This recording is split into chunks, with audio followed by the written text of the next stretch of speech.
నీ తీర్థము ముట్టని బతుకు వ్యర్థము, ఆ తీర్థములో అంతులేని అర్థము.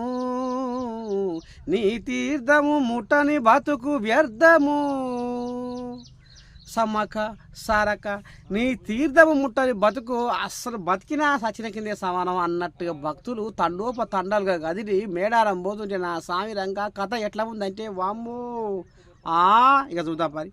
ఇక నిన్నయాల మేడారం జాతర మూత మోగుతుంటే ఆకాశం గంతులేస్తుందట, జగము శిగమోగుతుందటరా. లక్షల మంది భక్తులతో మేడారము సమ్మక్క సారక్క మహాజాతర అంటే ఇక శిబ్బులు శిగాలు ఊతున్నాయట, మసివంతలు మాట్లాడుతున్నాయట. మరి ఏందనుకుంటున్నా, మేడారం పెద్ద పండుగ అంటే ఆసియా ఖండంలోనే అతిపెద్ద గిరిజన జాతరగా పేరు పొందింది మేడారం. ఇక మేడారం జాతర పనులు సీతక్క దగ్గర ఉండి చూసుకుంటున్నాడనులా. 12,000 మంది పోలీసులాట, 495 సీసీ కెమెరాలాట, 15 పైగా డ్రోన్లాట, 20 మంది ఎస్పీలాట, 140 మంది డిఎస్పీలాట, 400 మంది సిఐలాట, 1000 మంది ఎస్ఐలాట. ఇగో ఈ రకంగా భారీ బందోబస్తుతోటి మేడారం జాతర కొనసాగుతుందిలా.